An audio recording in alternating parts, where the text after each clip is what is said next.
بسم اللہ الرحمن الرحیم۔ مختارات کا دوسرا باب ہے ادبی شہپارے سبق نمبر 2 میں خوش آمدید۔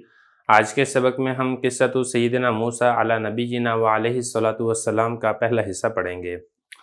یہ کچھ آیات ہیں، سب سے پہلے میں تلاوت کر دیتا ہوں۔ اعوذ باللہ من الشیطان الرجیم، بسم اللہ الرحمن الرحیم۔ طاسیم تلک آیات الکتاب المبین، نتلو علیک من نبأ موسیٰ وفرعون بالحق لقوم یؤمنون۔ ان فرعون علا فی الارض وجعل اہلها شیعا یستضعف طائفة منهم یذبح ابناءهم ویستحیی نساءهم انه كان من المفسدین۔ ونريد أن نمن على الذين استضعفوا في الأرض ونجعلهم أئمة ونجعلهم الوارثين ونمكن لهم في الأرض ونري فرعون وهامان وجنودهما منهم ما كانوا يحذرون۔ یہ ماں ہے، یہ میں نے قافلے کا لکھ دیا تھا۔ وَأَوْحَيْنَا إِلَىٰ أُمِّ مُوسَىٰ نَرْضِعِيهِ فَإِذَا خِفْتِ عَلَيْهِ فَأَلْقِيهِ فِي الْيَمِّ وَلَا تَخَافِي وَلَا تَحْزَنِي إِنَّا رَادُّوهُ إِلَيْكِ وَجَاعِلُوهُ مِنَ الْمُرْسَلِينَ فَالْتَقَطَهُ آلُ فِرْعَوْنَ لِيَكُونَ لَهُمْ عَدُوًّا وَحَزَنًا۔ یہ بھی تھوڑا غلط ہو گیا، عدوًا ہے، یہ عدوًا لکھ دیا میں نے۔ ان فرعون وهامان وجنودهما كانوا خاطئين وقالت امرأة فرعون قرة عين لي ولك لا تقتلوه عسى ان ينفعنا او نتخذه ولدا وهم لا يشعرون۔ ترجمہ دیکھ لیں۔ طاسیم میم، یہ مضامین جو آپ کی طرف وحی کی جاتی ہیں آیات ہیں کتاب المبین واضح کتاب کی آیات ہیں، یہ مضامین جو آپ کی طرف وحی کی جاتے ہیں۔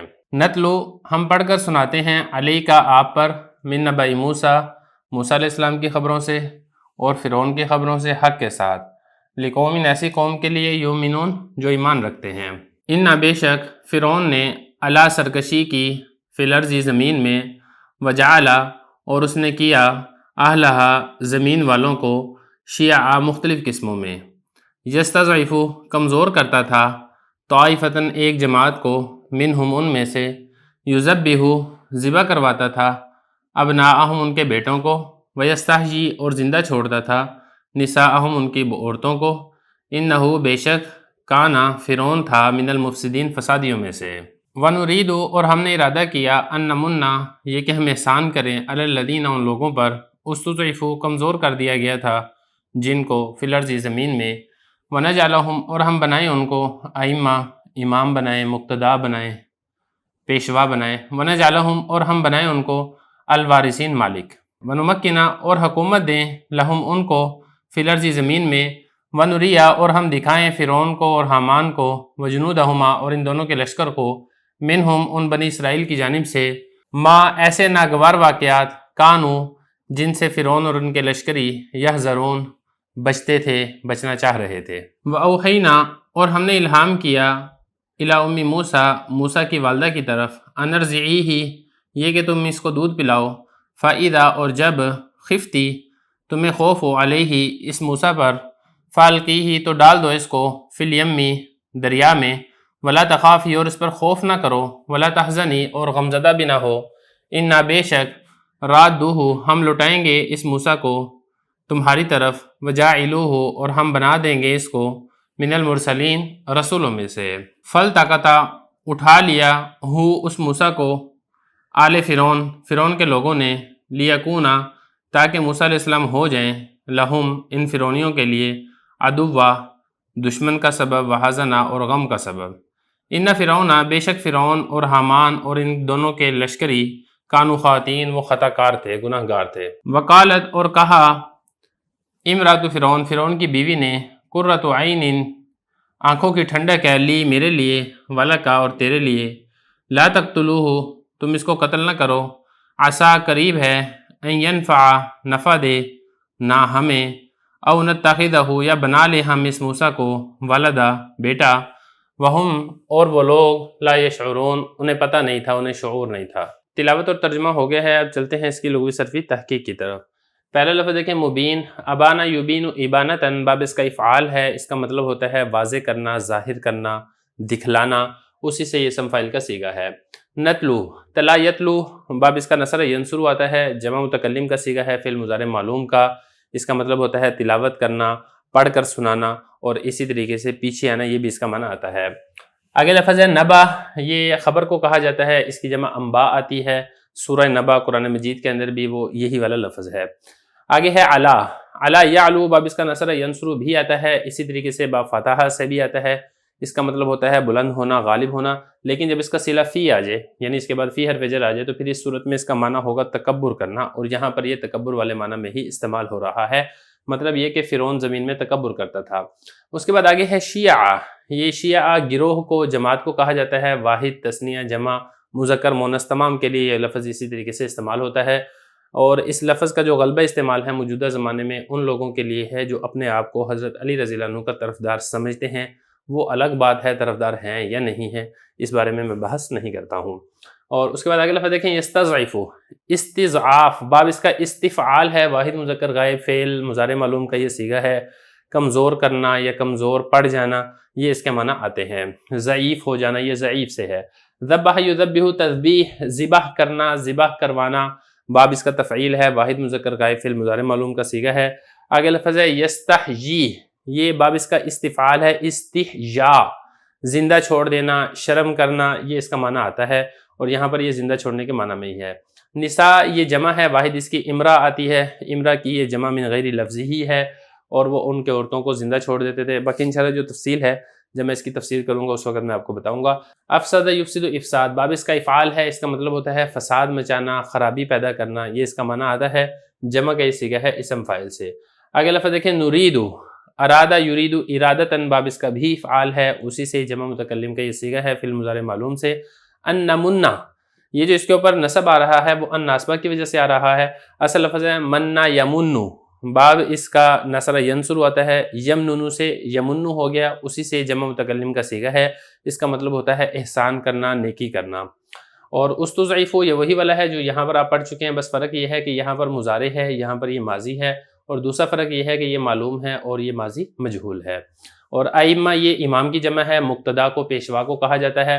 وارث، وارثہ یارثو، باب اس کا ضرب یضرب ہوتا ہے، اور اس کا مطلب ہوتا ہے وارث ہونا اور مالک ہونا، مرنے والے کے بعد اس کے پیچھے جو ورثاء ہوتے ہیں ان کو یہ کہا جاتا ہے۔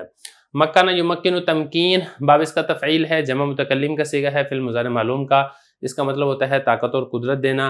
اور نری، ارا یری اراءتن، باب اس کا افعال ہے، اسی سے یہ جمع متکلم کا صیغہ ہے فعل مضارع معلوم کا، اس کا مطلب ہوتا ہے دکھانا۔ ایک ہوتا ہے رآ یرا رؤیتن، اس کا مطلب ہوتا ہے دیکھنا، اور ایک ہوتا ہے ارا یری اراءتن، اس کا مطلب ہوتا ہے کسی کو کوئی چیز دکھانا، یہ وہ والا لفظ ہے باب افعال سے۔ جنود یہ جندن کی جمع ہے، لشکر کو کہا جاتا ہے۔ آگے لفظ دیکھیں یحذرون، باب اس کا سمیع یسمع آتا ہے، اور اس کا مطلب ہوتا ہے بچنا، چکنا رہنا، یہ اس کا معنی آتا ہے۔ آگے لفظ دیکھیں ان ارضعیہ، ارضع یرضع ارضاع، بچے کو دودھ پلانا، بچے کی پرورش کرنا، اسی سے یہ امر کا صیغہ ہے واحد مؤنث مخاطب کا، اور باب اس کا افعال ہے۔ آگے لفظ دیکھیں فَإِذَا خِفْتِ خَافِفَ يَخْوَفُ، باب اس کا آتا ہے سمیع یسمع، اس کے اندر قانون جاری ہوا ہے۔ خفتی اصل میں کیا تھا، خویفتی تھا، اس کے بعد اس میں قاعدے جاری کر کے یہ اس طریقے سے خفتی ہو گیا ہے، واحد مؤنث مخاطب کا یہ صیغہ ہے فعل ماضی معلوم کا۔ القا یلقی القا، اس کا مطلب ہوتا ہے ڈالنا، باب اس کا افعال ہے، اسی سے یہ واحد مؤنث مخاطب امر حاضر معلوم کا یہ صیغہ ہے۔ آگے لفظ ہے یم، یہ سمندر کو کہا جاتا ہے، باب اس کا نصر ینصر ہوتا ہے، یما یمومو، اس کا مطلب ہوتا ہے سمندر میں پھینکا جانا، سمندر بھی اس کا معنی آتا ہے، سام بھی اس کا معنی آتا ہے۔ ولا تحزنی، حازن یحزن، باب اس کا سمیع یسمع آتا ہے، واحد مؤنث مخاطب کا یہ صیغہ ہے نہیں حاضر معلوم کا، یعنی تم خوف زدہ نہ ہو، تم غم نہ کرو۔ آگے لفظ دیکھیں رادوہ، رد یردو، نصر ینصر سے آتا ہے، اس کا مطلب ہوتا ہے واپس لوٹانا، رد کرنا، جمع کا یہ صیغہ ہے اسم فاعل کا۔ راددن، راددانی، راددون تھا، اس کے بعد دال کا دال کے اندر ادغام ہوا، رادو ہو گیا، اور جو آخر سے نون ہے وہ اضافت کی وجہ سے گر گئی ہے۔ اور مرسلین، ارسل یرسل ارسال، اس کا مطلب ہوتا ہے بھیجنا، مرسلین بھیجے ہوئے رسول، اسم مفعول کا یہ صیغہ ہے، جمع کا یہ صیغہ ہے۔ التقط یلتقط التقاط، باب اس کا افعال آتا ہے، اور اس کا مطلب ہوتا ہے زمین سے اٹھانا، بغیر ارادہ اور بغیر طلب کے مطلع ہونا۔ اور اس کے بعد آگے لفظ دیکھیں قرہ، یہ پہلے بھی گزر چکا ہے، ٹھنڈک کو کہا جاتا ہے۔ قتل یقتل، اس کا مطلب ہوتا ہے قتل کرنا، اور اسی سے یہ نہیں کا صیغہ ہے۔ نفع ینفع، اس کا مطلب ہوتا ہے نفع پہنچانا، یہ جو نون الف نہ ہے یہ مفعول کی ضمیر ہے. اتخذ یتخذ اتخاذ بنا لینا، لے لینا، باب اس کا افتعال آتا ہے. شعر یشعر شعوراً اس کا مطلب ہوتا ہے احساس ہونا، خیال ہونا، یہ اس کا معنی آتے ہیں. تلاوت، ترجمہ، لغوی صرفی تحقیق کے بعد اب چلتے ہیں اس کی مختصر تفسیر کی طرف. حضرت مولوی رحمہ اللہ تعالیٰ نے عباد الرحمن جو کہ قرآن مجید سے منتخب آیات لی تھی، اس کے بعد قرآن مجید سے ہی ایک اور منتخب تاریخی واقعہ لیا ہے اور اس کے بارے میں حضرت یہاں پر ذکر فرما رہے ہیں. یہ واقعہ حضرت موسیٰ علیہ السلام اور فرعون کا ہے. بہرحال چلتے ہیں اس کی تفسیر کی طرف. اللہ رب العزت ارشاد فرماتے ہیں کہ یہ مضامین اے محمد صلی اللہ علیہ وسلم جو ہم آپ کی طرف تلاوت کرتے ہیں یہ واضح اور روشن کتاب کے ہیں. نتلو علیہ کا آگے اللہ تعالیٰ فرماتے ہیں ہم آپ کی طرف تلاوت کرتے ہیں، ہم آپ کو پڑھ کے سناتے ہیں موسیٰ علیہ السلام کا اور فرعون کا قصہ حق کے ساتھ ایسی قوم کے لیے جو ایمان رکھتے ہیں. یعنی یہ ایسا واقعہ ہے جس میں ایمان والوں کے لیے بہت ساری نشانیاں ہیں اللہ تعالیٰ کی قدرت کی اور ان کے ایمان میں ترقی کا باعث اور موجب ہوگا. اللہ رب العزت فرماتے ہیں کہ جو فرعون ہے اس نے زمین میں سرکشی کی، تکبر کیا. ظاہر ہے فرعون نے خدائی کا دعویٰ کیا تھا، لوگوں سے اپنی پوجا اور عبادت کروایا کرتا تھا. تو یہ جو فرعون تھا اس نے تکبر کیا. وجعل اہلھا شیعا، اور اس نے لوگوں کی مختلف جماعتیں کی ہوئی تھی. ایک طرف قبطیوں کی جماعت تھی، یہ قبطیوں کا گروہ تھا جو کہ فرعون اور فرعون کے لشکری اور جو ساری آبادی تھی، اور دوسری طرف بنی اسرائیل والی ایک جماعت تھی جس کو فرعون نے زمین کے اندر کمزور کیا ہوا تھا، اپنا غلام اور باندی بنایا ہوا تھا. تو یہ فرمایا کہ ایک جماعت کو اس نے کمزور کیا ہوا تھا، اور یہ جماعت کون سی تھی یہ میں آپ کو بتا چکا ہوں کہ یہ جماعت بنی اسرائیل کی تھی جس کو فرعون نے زمین کے اندر کمزور کیا ہوا تھا اور ان سے اپنی خدمت لیا کرتا تھا. یہ بلکہ پوری کی پوری بنی اسرائیل کی جو جماعت تھی یہ ساری کی ساری قبطیوں کی خدمتگار تھی. یذبح ابناءہم ویستحیی نساءہم. اصل فرعون نے ایک خواب دیکھا تھا جس میں اس کو یہ نظر آیا کہ ایک بچہ پیدا ہوگا بنی اسرائیل سے جو کہ فرعون کی سلطنت کے زوال کا سبب بنے گا. تو فرعون نے پھر حکم جاری کر دیا تھا کہ بنی اسرائیل کا جو بھی بچہ پیدا ہو اس کو ذبح کر دیا جائے. چنانچہ بنی اسرائیل کے ہزاروں بچوں کو ذبح کر دیا گیا. تو یہ اللہ تعالیٰ فرما رہے ہیں کہ فرعون بنی اسرائیل کے بچوں کو ذبح کرتا تھا، ویستحیی نساءہم، اور ان کی عورتوں کو زندہ چھوڑ دیتا تھا. مراد یہاں پر یہ ہے کہ جو بچیاں تھیں بچیوں کو ذبح نہیں کرتا تھا. اب یہاں پہ سوال یہ پیدا ہوتا ہے کہ بچیوں کے لیے نساء عورت کا لفظ کیوں بولا گیا؟ دیکھیں اس کی وجہ یہ ہے کہ وہی بچی بڑی ہو کر عورت بنے گی، تو لہذا مستقبل کی حالت کو دیکھتے ہوئے اللہ رب العزت نے شروع سے ہی اس کے لیے نساء کا لفظ استعمال کر دیا ہے. بے شک یہ فرعون یہ فسادیوں میں سے تھا. اللہ تعالیٰ کے ارشاد فرماتے ہیں کہ ہمارا یہ ارادہ ہوا کہ ہم احسان کریں ان لوگوں پر جن کو زمین میں کمزور کر دیا گیا تھا، اور ہم ان کو امام بنائیں، مقتدا بنائیں، پیشوا بنائیں، اور ہم ان کو زمین کا وارث بنائیں. اللہ رب العزت کی مشیت نے یہ چاہا کہ بنی اسرائیل جو مغلوب ہیں، مقہور ہیں اور ان کے اوپر ظلم و ستم ہو رہا ہے، ان کو زمین کا پیشوا بنایا جائے، سلطنت اور حکومت دی جائے، اور ان کو غلامی سے نکال کر آزادی کی زندگی عطا کی جائے.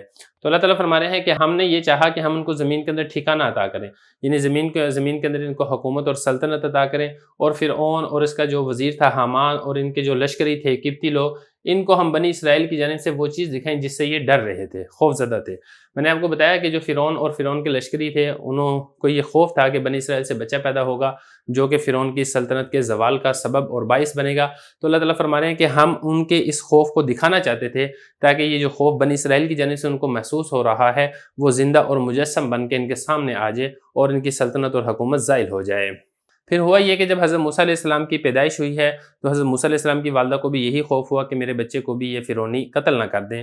اللہ رب العزت فرماتے ہیں کہ ہم نے حضرت موسیٰ علیہ السلام کی والدہ کی طرف الہام کیا کہ بچے کو دودھ پلاتے رہو. جب تمہیں یہ خوف ہو کہ کہیں ان کو قتل کرنے کے لیے لوگ آگے ہیں تو اس بچے کو تم دریائے نیل کے اندر ڈال دو، اور خوف نہ کرنا اور غمزدہ نہ ہونا، ہم اس بچے کو تمہاری طرف لوٹائیں گے اور ہم اس کو رسولوں میں سے کر دیں گے. چنانچہ ایسا ہی ہوا، ان کی والدہ دودھ پلاتی رہیں. جب ان کو یہ خوف ہوا تو پھر انہوں نے بچے کو دریائے نیل میں ڈال دیا اور وہ چلتے چلتے فرعون کے محل کے پاس آ گیا. فرعون کے لوگوں نے حضرت موسیٰ علیہ السلام کو اس صندوق سے اٹھا لیا. تو یہ اللہ تعالیٰ فرما رہے ہیں کہ فرعون کے لوگوں نے حضرت موسیٰ علیہ السلام کو اٹھا لیا. ان کو نہیں پتا تھا کہ یہی موسیٰ علیہ السلام جو بچہ ان کو یہ بڑے شوق سے اٹھا رہے ہیں انجام کار ان کے لیے دشمن اور غم کا سبب بن جائے گا. اور ایسا ہی ہوا. آگے اللہ تعالیٰ فرماتے ہیں کہ فرعون، حامان اور ان کے لشکری وہ خطا کار تھے، گناہ گار تھے. ان کے گناہ بالکل واضح اور ظاہر ہیں، کفر و شرک کا مرتکب تھے اور اسی طریقے سے ناحق بچوں کو یہ قتل کرتے تھے اور ظلم و ستم اور تشدد کیا کرتے تھے. اس کے بعد آگے فرمایا کہ جو فرعون کی بیوی تھی بی بی آسیہ، انہوں نے یہ کہا بچے کو دیکھ کے قرۃ عین لی ولک، فرعون سے کہا کہ یہ بچہ تو بہت پیارا اور خوبصورت ہے، میری اور تمہاری آنکھوں کی ٹھنڈک ہے، تم اس کو قتل نہ کرو، شاید یہ بچہ ہمیں نفع پہنچائے یا ہم اس کو بیٹا بنا لیں. اللہ تعالیٰ فرمانے وہم لا یشعرون، فرعونیوں کو نہیں پتا تھا کہ یہی والا بچہ بڑے ہو کے تمہاری حکومت اور سلطنت کے زوال کا سبب بنے گا. باقی انشاءاللہ بھی مزید بھی ہے، وہ ہم انشاءاللہ اسے اگلے پارٹ کے اندر کور کریں گے.